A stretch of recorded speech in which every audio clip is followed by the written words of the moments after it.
Libri sekret I reptilianëve. Kush prej jush e ka lexuar? Misteret nuk kanë fund, por ky që do t'ju tregoj tani është një nga misteret më të mëdha të njerëzimit, sepse vazhdohet akoma sot të thuhet që njeriu jeton me ligjet e tij dhe është I pavarur nga askush. Dëgjojeni me vëmendje këtë histori. Kush është rastësisht do t'i lutesha, nëse nuk e ka bërë ende t'i bëj like faqes që të shihemi sërish dhe ju faleminderit që jemi prerë bashk. Një nga intervistat që kanë bërë në librin e prezencës së reptilianëve në këtë planet, ajo që më ka mbetur në kujtesë është e një generali të ushtrisë së forcave të armatosura amerikane, I cili dëshmon që në vitin 1997 ai ishte dërguar në Iran për rekuperimin e një objekti. Siç e dini, të gjithë ata që kryejnë detyrën ushtarake, nuk u jepet urdhër tjetër derisa të shkojnë në vend. Bile edhe kur shkojnë në vend duhet marrin diçka dhe kaq, dhe u jepet urdhri aty, në atë vend. Kjo tregon jo vetëm profesionalizmin, por edhe tregon edhe se pas çdo projekti ka dikush tjetër që vendos. Pra nuk e vendos ti, e vendos dikush tjetër. Sipas dëshmive të generalit, kush vendos nuk janë njerëzor, sepse ai në dekretet që kishte, pra ato që mbante në dorë, askush nga këto dokumenta nuk ishte në gjuhën angleze, por ishin një gjuhë shumë të çuditshme, siç e tregon generali.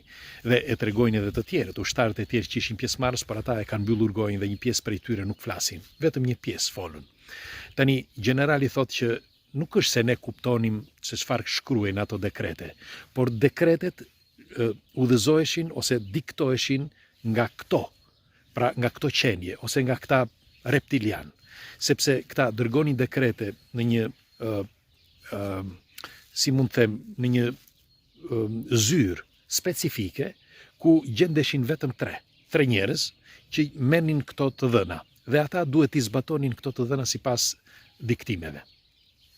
Dhe këto të dhëna nuk vinin nëpërmjet shërbimit ushtarak ose nga komanda generale. Jo, por nga këta të tre, pra nga këta tre njerëz që merrin këto dekrete në gjuhë të çuditshme. Si I deshifronim nuk e di. Këtë nuk e ka thënë sepse nuk e di as generali.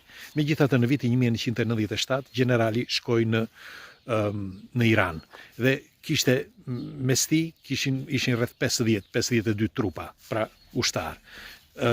Shkuan në një vend të caktuar dhe koordinatat ishin perfekte, precize, ku ne e dim që aty nuk ekzistonte në 97 asnjë lloj komunikimi që mund ta gjeje eksaktësisht se ku gjendej ai vend. Dhe shkuan. Kur shkuan aty nuk gjetën asgjë tjetër, gjetën disa njerëz të tjerë në atë village, si e quajnë këta, në një fshat humbur të Iranit, por objektivi ishte një grua. Nuk ishte asgjë tjetër. Një grua që duhet ta merrnin atë grua. Dhe e dini se çfarë ndodhi? Shumë e çuditshme dhe si thot generali që u prek. Nga kjo edhe thot edhe në intervistë që u prek, ai kur shkoi që rrethuan gjithë vendin me armë, me tanke, helikoptera, shkuan dhe morën këtë gruan. Një grua që ajo sa I pa ishte I iku çereja, sikur të vdiste në atë moment. Ajo mund të humbiste dhe fëmijën, sepse ishte një grua shtatzane. Dhe çudia ishte që, sipas të dhënave, gruaja I tha këtij, pra generalit, se për çfarë bëj fjalë. Të lutem, I tha, mos më vrit, të lutem mos më merr, se po më more, do më vrasin. I generali e pyeti, çfarë, me një fjalë nuk donte ta pyeste, por gjatë momentit që e morën e rrëmbyen dhe do ta fusin në një nga këto xhipat, ai e pyeti dhe ajo I tha, ajo po I thoshte gjatë rrugës, sepse zakonisht nuk bëjnë pyetje, vetëm I marrin dhe kaq. Ajo I tha, nuk është fëmia që kam në bark, nuk është njerëzor. Dhe po më çuat atje, ata do më therin, sepse nuk u duhem, sepse di shumë. Ishte një grua, po e them edhe një herë, nga një fshat I Iranit, por kishte një personalitet dhe një zgjuarsi, siç thot generali, të nivelit të lartë. Dhe ndoshta është kjo arsyeja që unë shpeshherë them që kur rrëmbejnë dikë, pra këto qenie, ashtu siç deklarohet nga shumë nga këta njerëz që thonë që i marrin ose i rrëmbejnë, janë që të gjithë njerëz me kulturë, po t'i vini re. Nuk flet askush për qartë, por njohin mirë fizikën, geometrinë, matematikën, çdo gjë. Dhe vireni re, që të gjithë, po thuaj pjesa dërmuese, 80% janë të zgjuar, nuk janë budallënj. Bile do t'i them dhe një grua tjetër që kam njohur personalisht, që i kanë humbur 3 herë fetot brenda barkut, ajo i kanë humbur 3 muaj, e keni dhe në video, që kanë bërë një dokumentar të thjesht, e shikoni Leser e quhet, ose Gjëja, e keni në YouTube. Është me fjalë disa intervista në fillim. Dhe një nga këto është një grua që thot, kur shkova në që të më shikonin pas 3 muajsh për fetoshin në çfarë statusi ishte, më thanë që është zhdukur. Dhe kur pyeta mjekët pse, si është e mundur që është zhdukur, nuk din të japin një shpjegim. Thanë po ja ndodh, kaq, sepse askush nuk di se çfarë bëhet. Askush nuk di se çfarë ndodh. Dhe duhet të dini që shpeshherë në këto raste u marrin fetusin dhe kaq. Tani nuk dihet se përse këtë grua nuk shkuan që ta merrnin ata direkt, por dërguan ushtar, nuk dihet se përse. Ndoshta se mendohet se meqense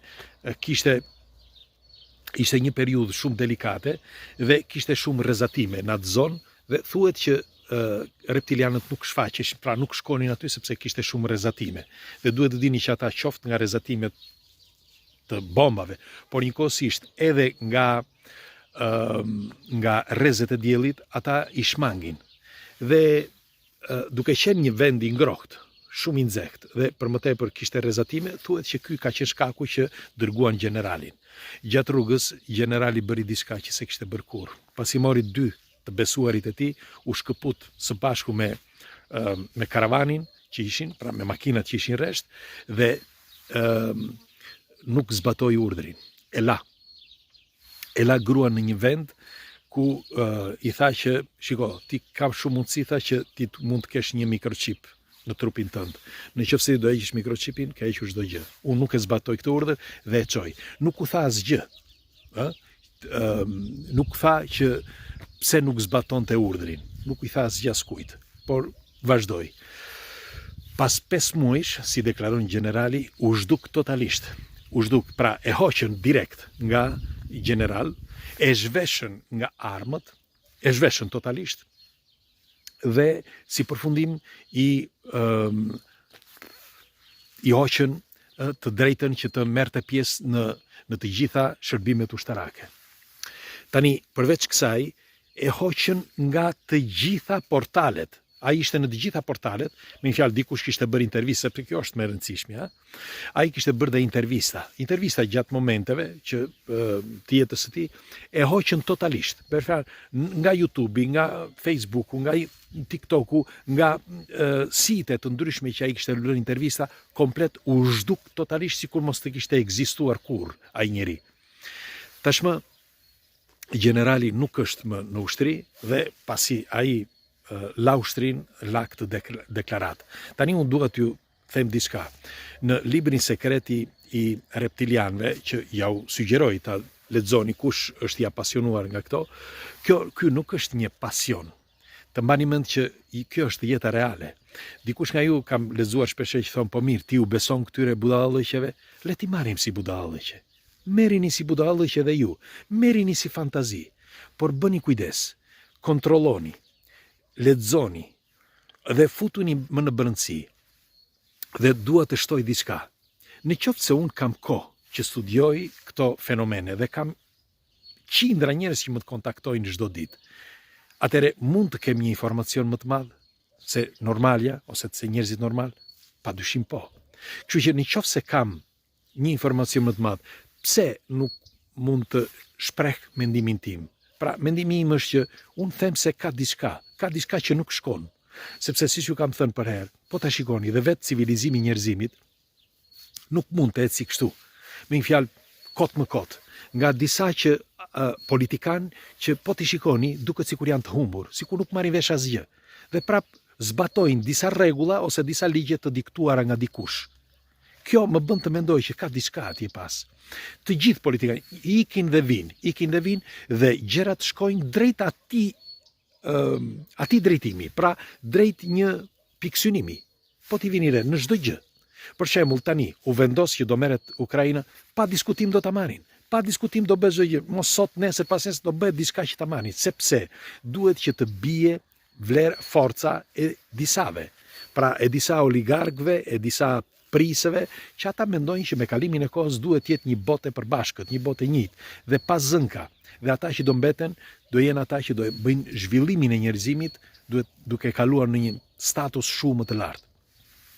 Pra, unë them që diçka e madhe fshihet atje jashtë dhe nuk na i thon. Tani, nuk na i thon. Po ta shikoni, duke filluar që nga viti 2012, kur sepse thanë që në viti 2012 duhet hapeshin sipas gjasave, duhet hapeshin dosjet e mbar shteteve të botës.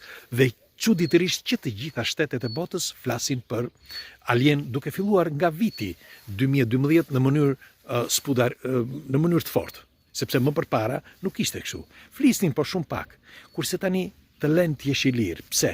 Pra, kush e lë këtë që të flasin kështu lirshëm që të gjithë? Demokracia? Jo, mos ja fusni kot, nuk besoj. Por diçka tjetër. Dhe unë mendoj, si që kam thënë dhe për herë, që në një stall lopësh nuk mund të jetë një lop që të drejtoj të gjitha lopët. Apo jo, ose në një stall pulash të jetë pula kryetare e të gjitha pulave dhe të drejtoj pulat ose stallën e pulave, ose pularin. Është e pamundur, apo jo. Pres komentet tuaja sidoqoftë sepse së bashku duke diskutuar diçka gjejmë. Hajde, kalofshi bukur, ju përqafoj.